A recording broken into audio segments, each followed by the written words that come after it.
This one is going to ruffle some feathers, okay? Alibaba, Chinese car parts, AliExpress. Why has it all gotten so popular? Why does it seem like there's a single person on Instagram on a rampage against suppliers here in the United States? I mean, is it because he gets affiliate money from the Alibaba links, which is a thing? Is it because he got sick of companies trying to fake being made in America? Very valid reasoning, definitely deserves the slap. Is it because Alibaba is truly the best way to save money on building your car in 2025? That, my friends, is the right question. I'm Alex Martini, welcome to MartiniWorks, and we're gonna answer exactly that. As a brand that does in fact, dare I say, sell some car parts. The difference here though, between us and the other folks is that we truly give a crap about building your car the right way, transparently, across the entire journey of this addicting, silly little hobby. We've brought transparency to wheel design filters, the things like rep design, inspired by, and original wheel designs. We have removed the over-designed stock images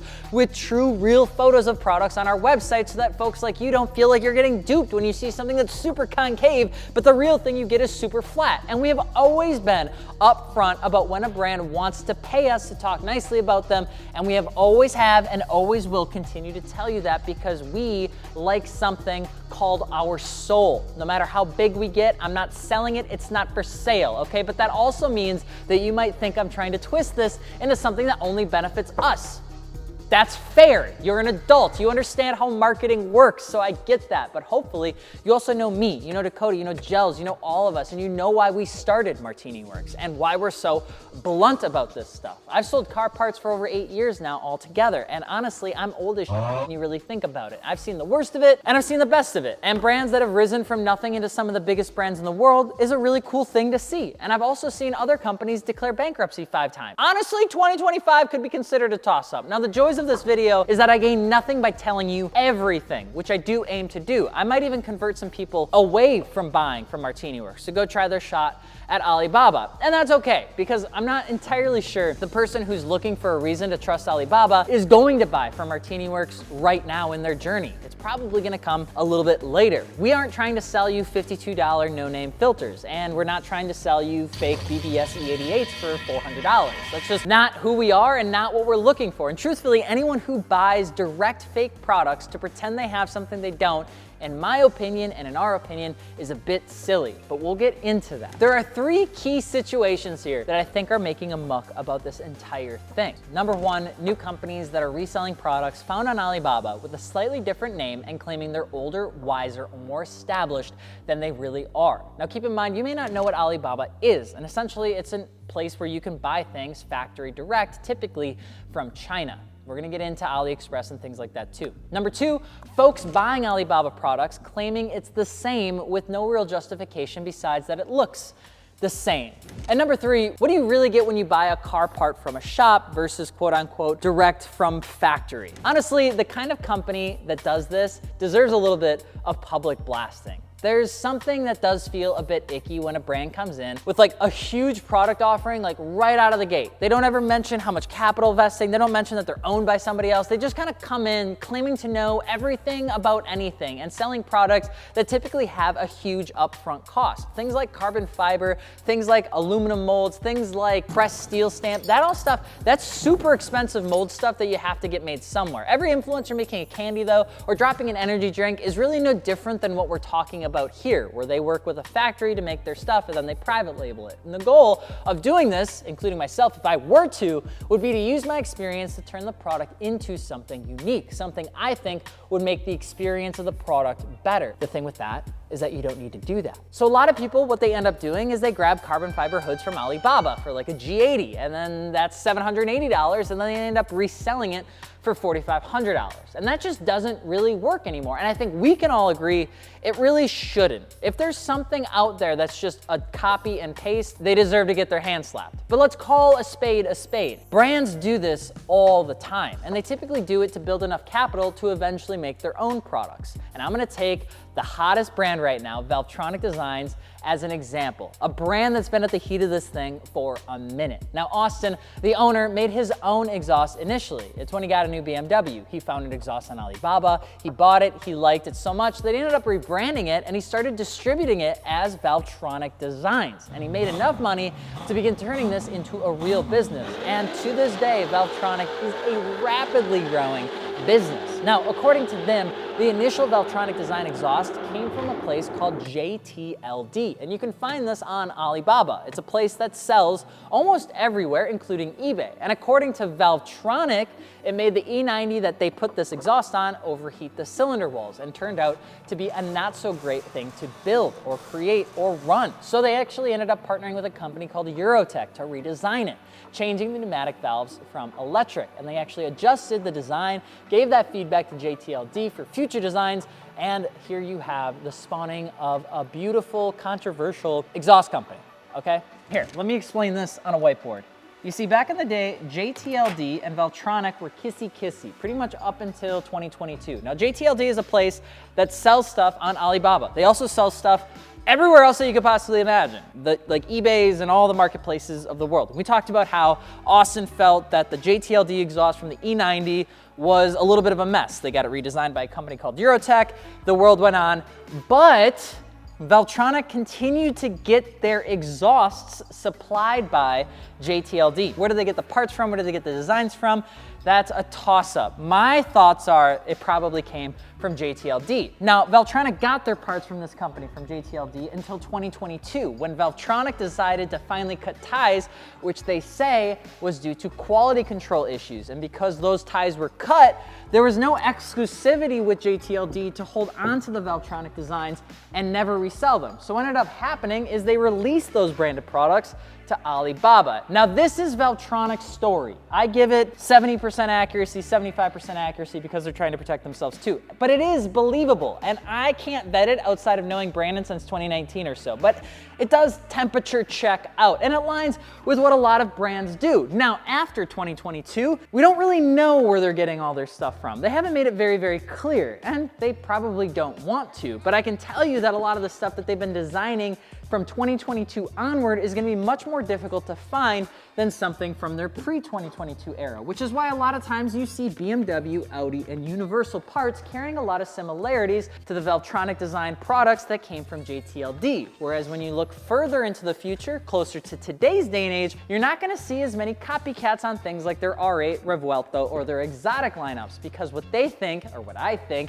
is that after 2022, when they got their butts burned a little bit by JTLD, their new supplier added in an exclusivity agreement and confidentiality agreement, which prevents any supplier from redistributing Valtronic branded products to the market, as long as enough of these products sell every year. Following, that is typically how a relationship works between a brand and a factory and exclusivity, and why you might see some parts from a company in the past compared to now. Row, row, row your boat. Now, I'm not here to bag on Valtronic or anything like that. We got their systems on 2 of our cars, and we do like their systems. And you can say what you will about that formula, but it's a pretty typical formula. Like, brands do this all the time. They've done it with selling rep cast wheels, and then a few years later, you see them selling fully forged, unique designs that kind of follow the same flow. You don't have the capital, you get the demand, you create the market, you build the demand, you get the supply, you get the capital, and then eventually you can make your own stuff. So is it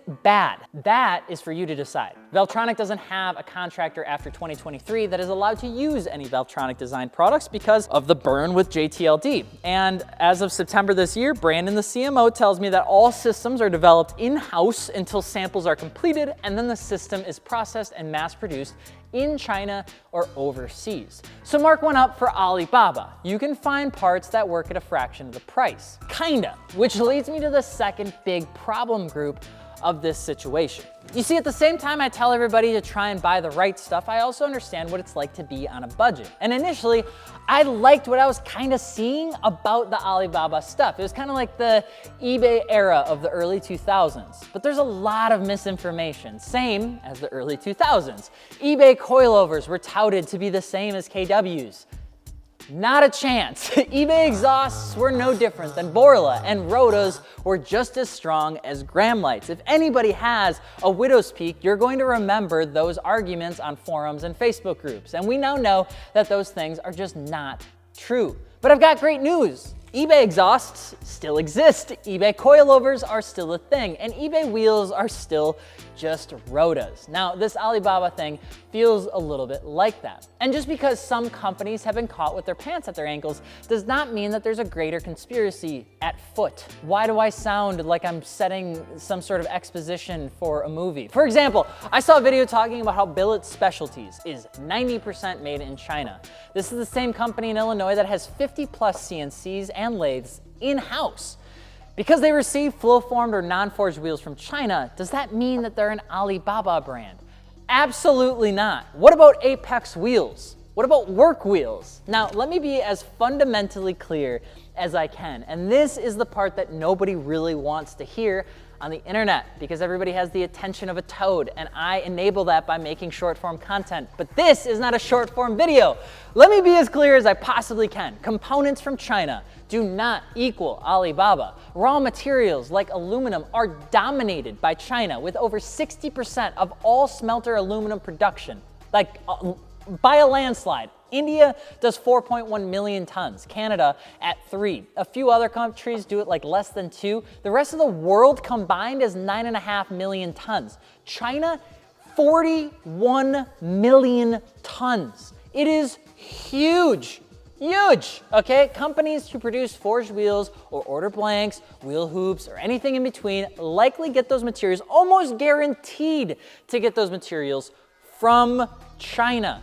But just because you buy a graphics card from NVIDIA, that doesn't mean that NVIDIA is going to make you a good computer. That goes into point 2. Folks buying Alibaba products claiming it's the same with no real justification besides it just looking the same. Chinese sourced products are not inherently good or bad. I know we have this weird disposition that China's bad. It's not bad and it's not great. It just is, okay? China is just China, okay? It's filled with people and they got problems and they do stuff too, and life's just a big circle of trying to figure out our true purpose. But the problem we see is that there's a misconception that raw materials from China or manifests that show accessories, forgings, or even wheels therefore mean that the same product can be found on Alibaba at the same level of quality. And I've spoken about this before, but what makes Chinese manufacturing so awesome is the price. They have the tooling, and they do have the skill set to make nearly everything that you need. Their biggest problem, though, is that if you don't look over their shoulder at every waking moment to validate quality, they will immediately cut corners. Almost all the time. It's why some of the biggest international companies have stateside employees that go over there to do factory audits and factory checks all the time. And this is speaking from somebody who bought and manufactured wheels in China. Even now, with the dream of starting a wheel company, China is still 30% cheaper than anywhere else in the world, and that gives me the most freedom when you compare it to another country that would be Taiwan. But they are in business of making as much money as humanly possible, and they do not give a flying about whether a design is a rep, whether you want them to keep your design special or anything else besides the wire amount that you send them to buy your container. At the end of the day, they're just trying to run a business too, which is why a lot of times when you're trying to find a name brand duplicate, it's not the same product. It just isn't. They look similar, but there's a lot of reasons, and when you start to understand the product, why you'll start to see some differences. Forging blanks, for instance, have different characteristics. A 90-pound blank versus a 130-pound blank for a forged wheel is going to behave inherently different, and how BBS designs their barrels with those certain thicknesses in mind is often why their spokes can be so thin but not break, because when you actually apply load to that wheel design, you're gonna notice that the blank, the weight that's in there, and the amount of force that they use to create that forge is what's keeping it stable. Now, does that mean all forged wheels are bad from China? No. Are they all the same? Also, no. Wow, you sound like you're somebody in the middle. I know, because I'm trying to stay in the middle, okay? The same can go for tons of parts. Forged engine components might have the same title, but how they're heat treated matters way more. And I'm not trying to tell you this to dissuade you. If you're looking for some cheap aesthetic stuff that you'll bang up like lips or something like that, then be my guest. Get them if that's what you care about. I'm just trying to say that when you start edging, weird word, into trying to make the basic claim that it's the same. That's just not true, especially when you start talking about people that understand the moment that the metal comes out of the earth to the finished product that goes onto your car. So what do you really get when you buy a car part from a shop versus direct from factory? That's ultimately the reason why sometimes people will say that you're paying more. And you might be saying right now, man, Alex is biased as hell. He's just trying to save his own skin because the factories are gonna take his job. Rah, rah, rah. You could. I guess that's certainly a point. I don't necessarily think that it is. I just want you guys and gals to enjoy building your car, period. Since I started WCEC in 2011, my goal has been to help share information that helps you do the right thing, in my opinion, and also by understanding where you're at in your life, which means, unfortunately, the answer here is that it's up to you. Like, do I think you get a better experience from drop shipping companies that are just trying to make money as fast as humanly possible as compared to an Alibaba factory rep that flirts with you on their app? I don't know. I don't think so, okay? Do I think you get a better experience when you work with Carissa or Zach with our team on wheel fitment or trying to understand the difference between a DWS-06 Plus and a Falcon RT615K? Yeah, I absolutely do. And what's the biggest difference? Well, because we give a shit. There's a part of this journey that's about the community, right? About the legacy brands that are trying to do it right. The brands that you put up on a pedestal in Japan are very much similar brands to companies here that deserve that same praise, that spend money from the car parts you buy to host local car events. They offer sponsorships and keep motorsport elements of this world going. Buying fake Advan GTs off Alibaba doesn't help that. Buying fake BBSs doesn't help that. Buying fake branded parts that look like the real thing doesn't help that. Buying fake seats that have absolutely no safety integrity in mind doesn't help that. But I get being on a budget and trying to find what works best for you. So my recommendation is do your research, ask questions, get critical of new brands you see pop up, and understand where they come from. But don't blindly trust folks looking at all manifests that are public knowledge but are 5 years old. Don't blindly trust the massive clickbait articles that make you think that they're the same thing when they're not. The reason a lot of these companies have gotten quiet does not have anything to do with the fact that they got caught with their pants down. It has a lot to do with the fact that they don't even know how to argue with you. And that's why if you have questions on this stuff, just ask. That's why we're here. And hopefully this didn't feel too biased. With that said, if you do need help building your car, mod your car with your friends at MartiniWorks.com. I'd be super excited to hear your thoughts below because honestly, this is one of those controversial ones where I think I am definitely gonna make a couple people upset. And I am sorry, kind of. Well, with that being said, we'll see you on the next one. Adios.